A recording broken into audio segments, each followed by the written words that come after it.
صباح الخير أو مساء الخير عليكم يا أحلى متابعين. إن شاء الله يا رب الكل يكون بخير والصحة وعافية. اليوم الوصفة هي كبة. هاي الكبة كلش متميزة لأنه تنفع تكون كبة كشكي، تنفع تكون كبة مسلوقة ناكلها يعني بدون أي مرقة، أو نقدر نسلقها ونقليها. الصراحة طريقتها نفس طريقة الكبة الكبيرة بالضبط، بس يسووها على حجم صغار، على مود اللي ما يعني يقدر يشتغل بالكبة الكبيرة يقدر يسوي هاي الكبة ويستمتع بنفس الطعم. فأني راح أبدي أول شي هنا أسوي الحشوة عبارة عن 1.5 كيلو من اللحم المثروم العجل، وعندي هنا حجم 3 بصلات متوسطة.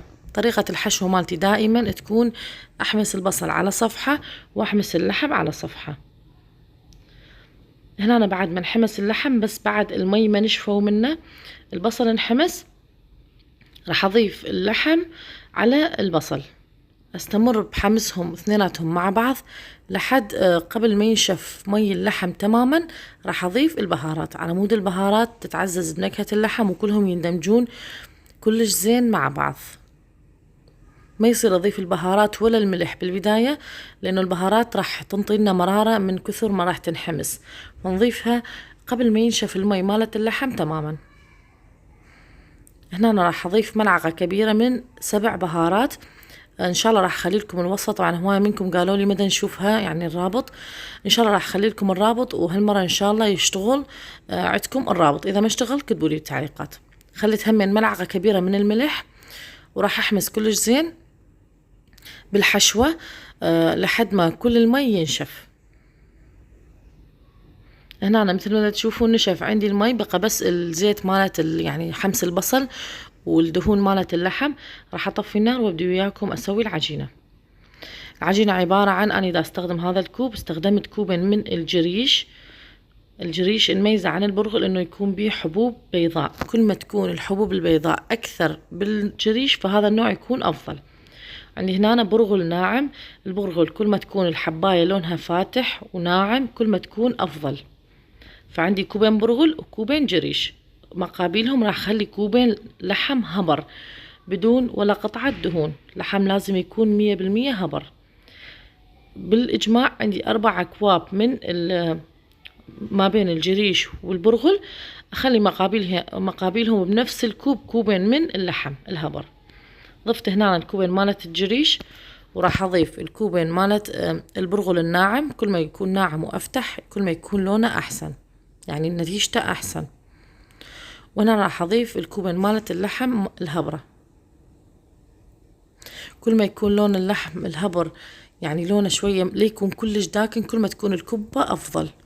لما يكون داكن بعد السلق يقلب لون الكبة على لون بني داكن وما تكون حلوة، خاصة لما نسويها كبة الكشكي. على الكوبين راح أخلي ملح ما يقارب ملعقة كبيرة فقط. هاي هنا ما يقارب ملعقة كبيرة، طبعا الملح أكيد حسب رغبتكم.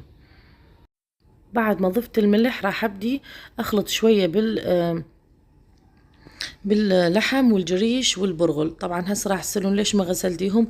ماكو داعي ابد نغسلهم اذا يعني النوعية زينة وجيدة تكون مغسولة وجاهزة.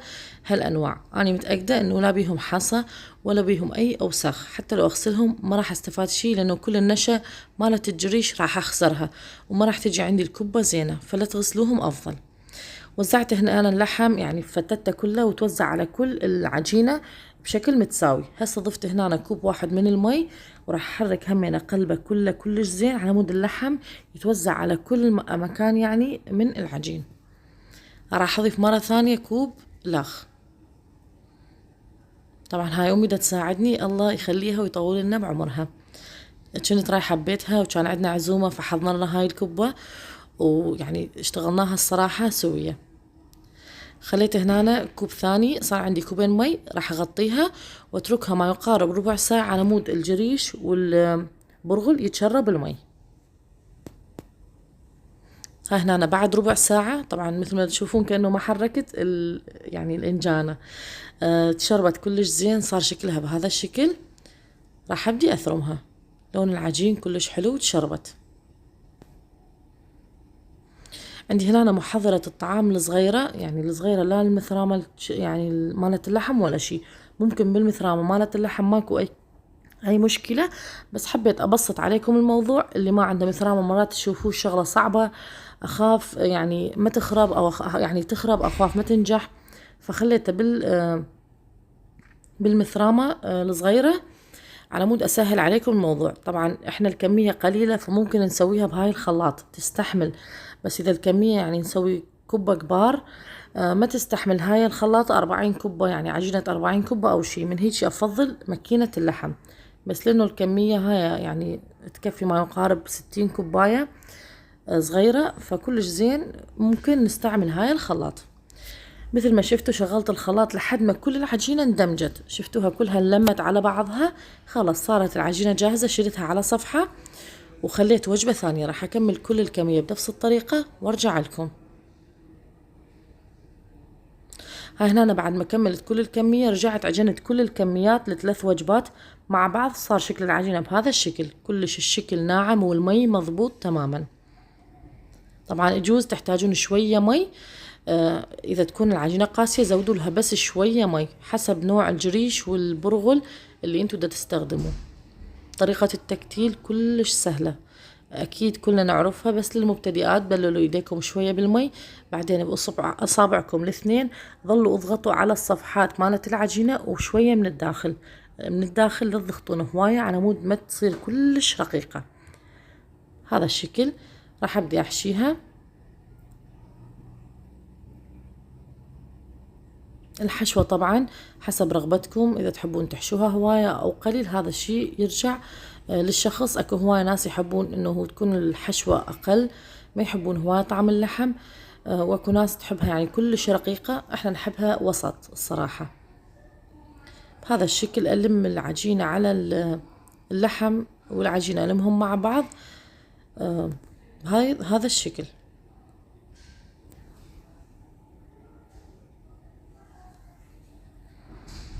بكل سهولة تتشكل عندنا العجينة لأنه المقادير كلش مضبوطة. أهم شي بعد ما سديت العجينة بهاي الطريقة لازم أطلع الهواء من الكبة. إذا ما طلعنا الهواء ممكن أثناء السلق أنه تتفلش الكبة، فجدا ضروري بالبداية نضغط حيل نطلع الهواء وبعدين نبدي نشكل الشكل اللي احنا نريده. يعني أول شي خلي أصابعنا تنضغط وتصير بصمة على الكبة، ماكو مشكلة. بعدين نعدل الكبة شوية شوية وتشوفوها وحدها صارت كلش حلوة وشكلها مضبوط. أهم شي الهواء يطلع منها. سويت كبة واحدة، راح أسرع هنا الفيديو وأسوي كبة ثانية. وهاي هنا سرعت الفيديو راح أسوي كبة ثانية. طبعا أكيد بنفس الطريقة نبلل إيدينا شوية بالمي وبعدين نضغط شوية من الداخل. إذا شفتوا أصابعكم نشفت طبعا لأنه أنا لابسة كفوف فالشغلة شوية يعني تكون أصعب، بس إذا إيديكم طبعا كلش الشغلة تكون سهلة. نرقق العجينة حسب رغبتنا، إذا تحبون أرق أو يعني أثخن ماكو أي مشكلة حسب رغبتكم. قد ما تكون رقيقة طبعا هي تكون أطيب، بس إحنا بالبيت يحبوها شوية يعني وسط. فبهذا الشكل عدلتها كل الكبة. أطلع أكيد الهواء بنفس الطريقة. وهنا وصلنا لنهاية وصفة الكبة. إن شاء الله راح أخلي لكم كم مقتطف من طبخها، والفيديو الكامل مال طبخها راح تشوفوه أسفل هذا الفيديو تماما. اسمها كبة الكشكي، كلش طيبة، تابعوا الفيديو مالتها. وهاي هنا صورة كبة الكشكي. أتمنى تكونوا حبيتوا الفيديو. إذا حبيتوا لا تنسون سووا لايك للفيديو. إذا أول مرة تتابعون قناتي فسووا سبسكرايب للقناة وفعلوا الجرس على مود يوصلكم كل الجديد اللي أقدمه. كل المقادير والمكونات أمامكم على الشاشة، ووصفة الكبة الكشكي راح أخليها لكم بصندوق الوصف. أشوفكم بخير وفيديوهات جديدة. مع السلامة، باي باي.